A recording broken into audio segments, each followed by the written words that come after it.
pikir bahwa sebagian besar di antara kita pasti sudah paham tentang film.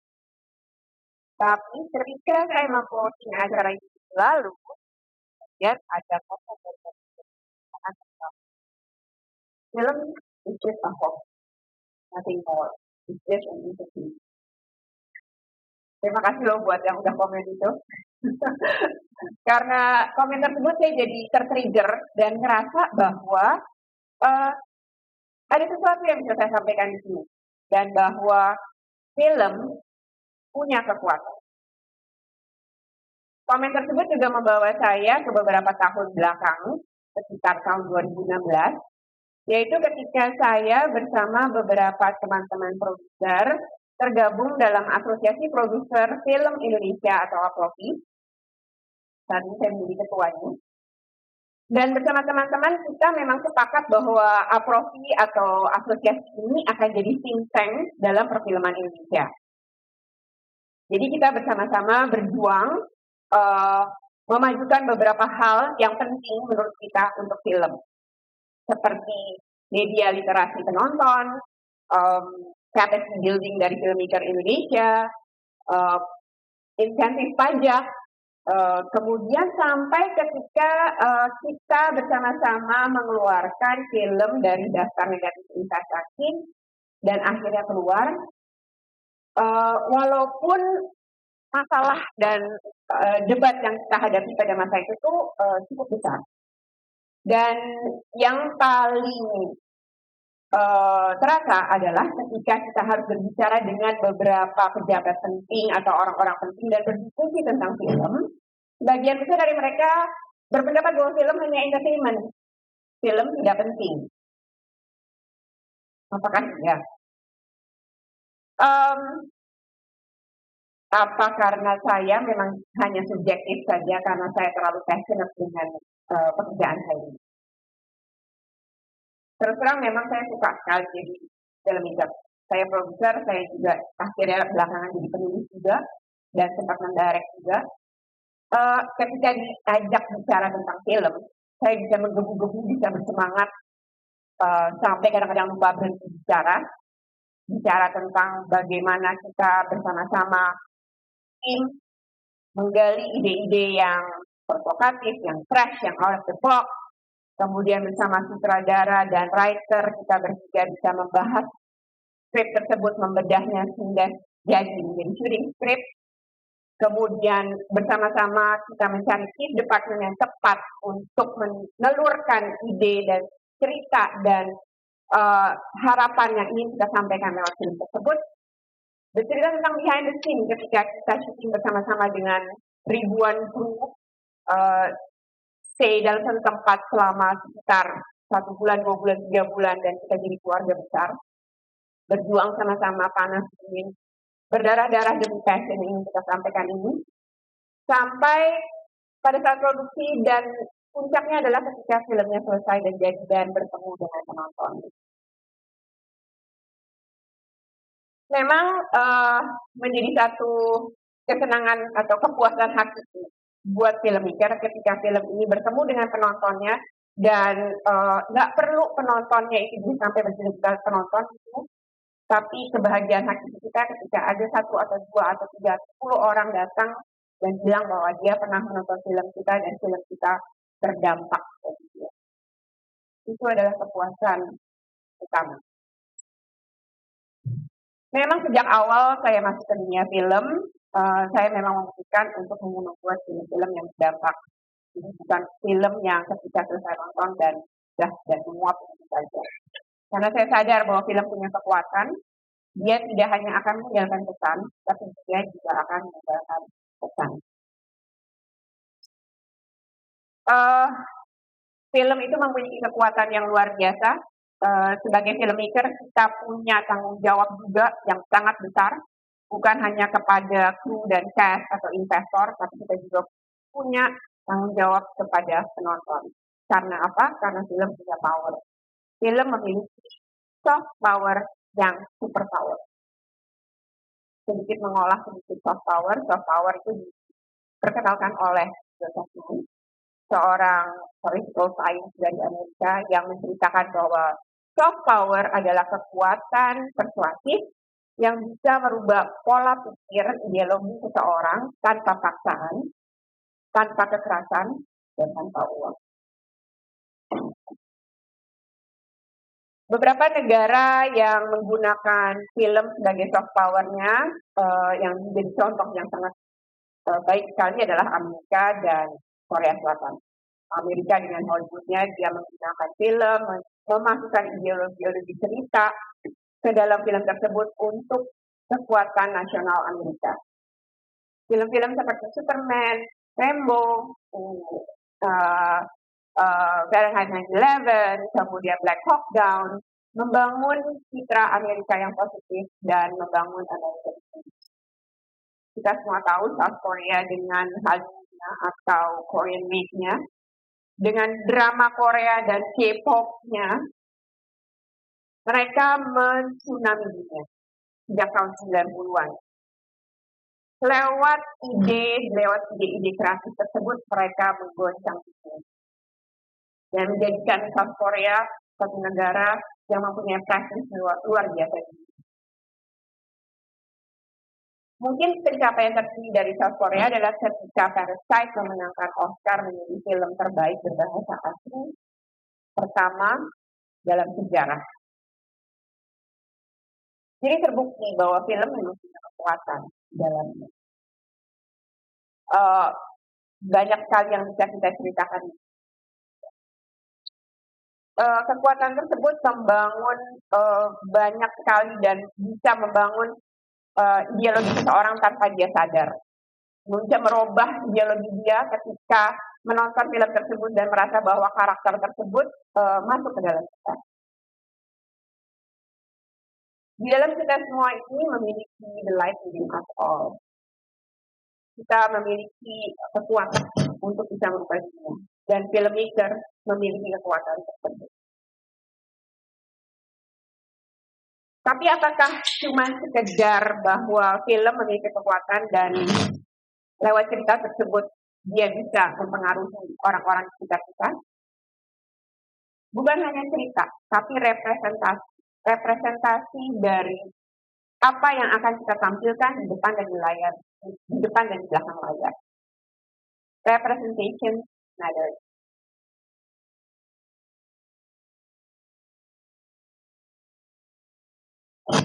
Perempuan, perwakilan perempuan, perwakilan minoritas, dan SARA akan banyak mempengaruhi dunia apabila ditampilkan lewat film. Indonesia, terutama untuk perfilman Indonesia, sangat unik. Kenapa? Karena kalau dilihat produser indie di Indonesia, saya jelaskan sedikit tentang produser indie. Produser indie adalah produser-produser yang buat filmnya cuma satu atau dua setahun, selalu struggling untuk cari investasi. Yang istilahnya 4L, lu lagi. Karena mau nggak mau harus kerjain sendiri karena keterbatasan budget, tapi punya passion yang luar biasa. Nah, uniknya, produser-produser indie di Indonesia yang workload-nya sangat besar, didominasi oleh perempuan. Di Apropi sendiri ada sekitar 45% produser perempuan. Namun kalau kita melihat data statistik dari BPS dan Metrak pada tahun 2015, tenaga kerja perempuan di sektor film itu sedikit sekali, hanya 11,3% dan di radio hanya sekitar 15%. Padahal berdasarkan survei sosial ekonomi nasional pada tahun 2011 menunjukkan bahwa komposisi laki-laki dan perempuan untuk penduduk Indonesia hampir berimbang. Laki-laki itu sekitar 50,24%, sementara perempuan 49,7%. Namun komposisi tenaga kerja sangat berbanding terbalik. McKinsey dalam bukunya Women Matter, Time to Accelerate mengatakan bahwa jumlah pekerja perempuan memiliki kontribusi signifikan terhadap pertumbuhan ekonomi. Semakin banyak pekerja perempuan atau semakin tinggi pekerja perempuan jumlahnya dalam pertumbuhan atau dalam ekonomi, pertumbuhan ekonominya akan semakin tinggi.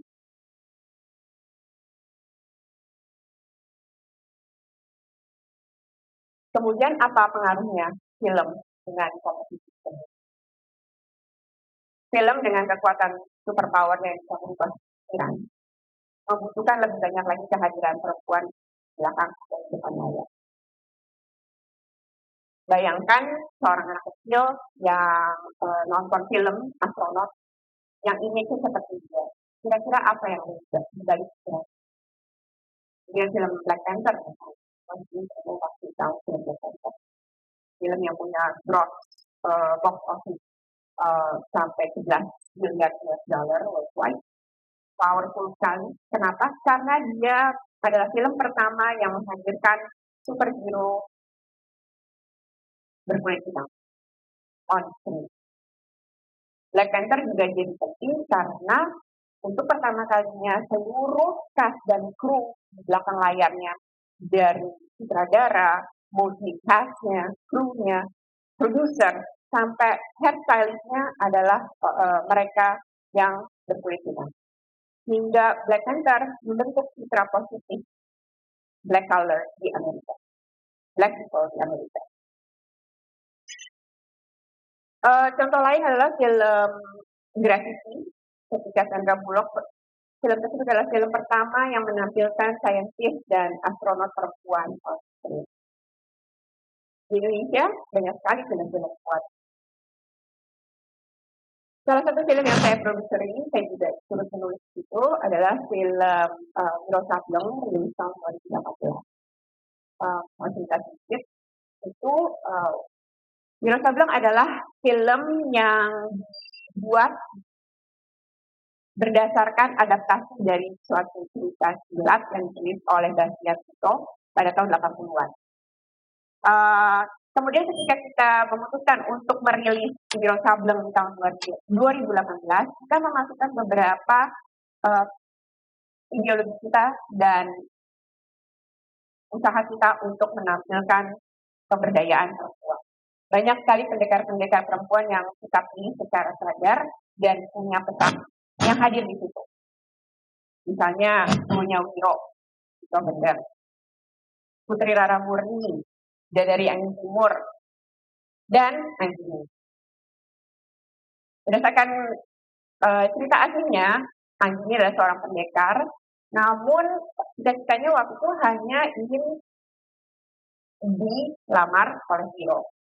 Nah, untuk memasukkan kebaruan dan kesenian dan kekuatan perempuan di dalam cerita tersebut, kita menambahkan sedikit karakter archetype untuk Anjing. Anjing jadi punya motivasi, dia punya ambisi, dia ingin menjadi pendekar hebat. Kita masukkan ke dalam cerita tersebut.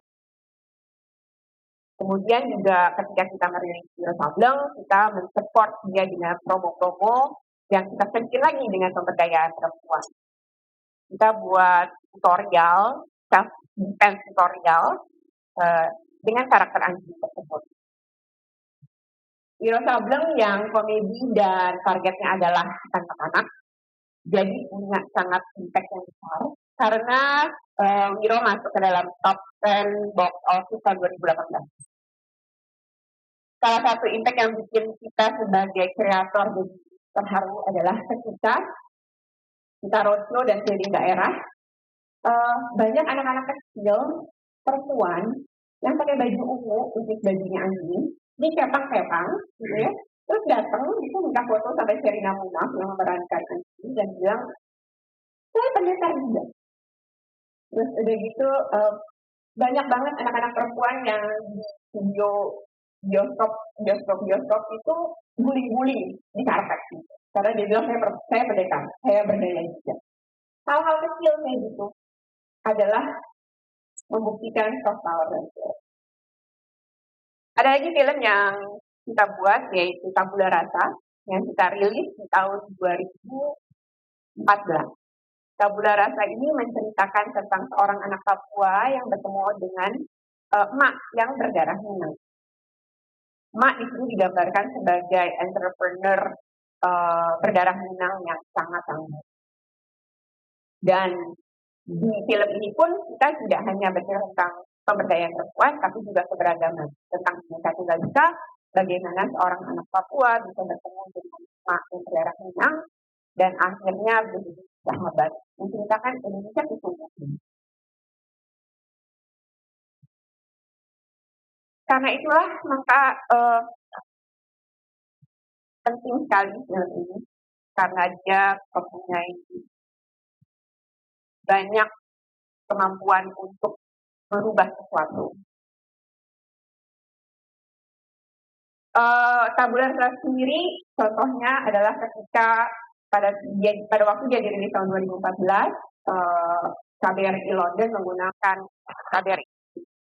menggunakan film ini sebagai alat atau medium untuk mengundang teman-teman Papua dan teman hadir tanpa membicarakan apapun, hanya kumpul dan nonton film, dan terutama karena Tabula Rasa dan tentang makanan dan masakan, jadi begitu mereka datang dan ngobrol. Sejak saat itu kehadiran mereka benar dan akhirnya nasionalisme jadi terbentuk lewat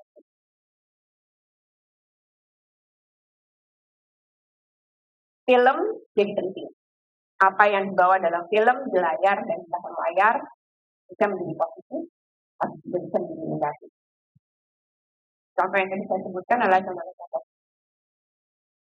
Coba bayangkan ketika misalnya filmnya hanya diisi oleh hal-hal seperti misalnya TV yang ditonton oleh sebagian besar penduduk Indonesia secara rutin setiap hari menggambarkan wanita perusak rumah tangga itu adalah stereotipnya wanita karir.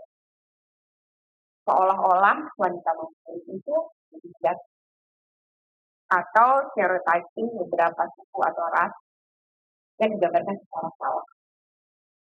Gambaran tersebut akan menjadi sangat buruk untuk perkembangan nasional. Karena itulah saya bilang bahwa kita sebagai filmmaker kita punya power dan kita juga punya tanggung jawab. Ironisnya juga banyak film-film yang justru bercerita tentang wanita-wanita kuat dan bercerita tentang atau menyuarakan suara-suara perempuan marginal di daerah malah dicap sebagai propaganda liberalisme.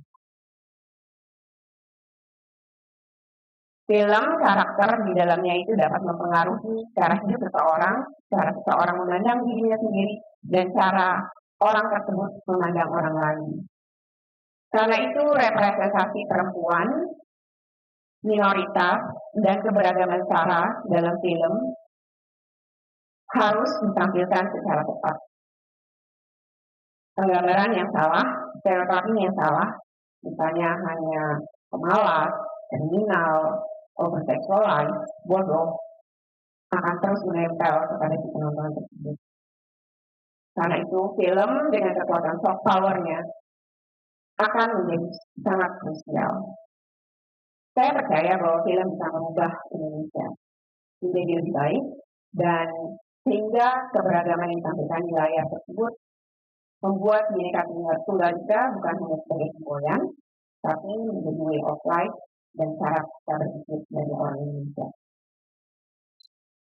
Representasi dalam layar bukan lagi hanya sekedar menyumbangkan ekonomi pada saat itu, tapi akan membangun fondasi yang kuat untuk manusia Indonesia yang lebih baik lagi dan kuat.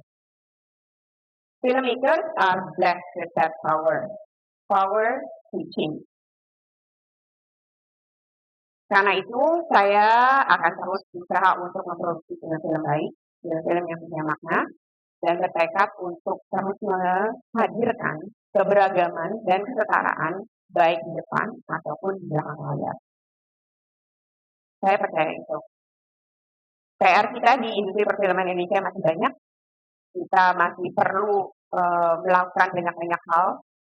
Namun saya percaya bahwa film dengan harapan dan semangat di dalamnya dan optimisme, dinamisme di dalamnya akan bisa membuat kebaikan. Lewat film kita bisa bicara banyak, kita bisa membuat Indonesia lebih kuat. Karena itu saya mengajak teman-teman di sini semuanya untuk membantu mensupport perfilman Indonesia. Tonton film-film Indonesia yang baik, film-film yang punya makna, punya pesan, yang bisa membangun Indonesia lebih baik lagi. Karena power tersebut, kekuatan tersebut juga ada di tangan kalian sebagai audiens. You drive our industry. Terima kasih.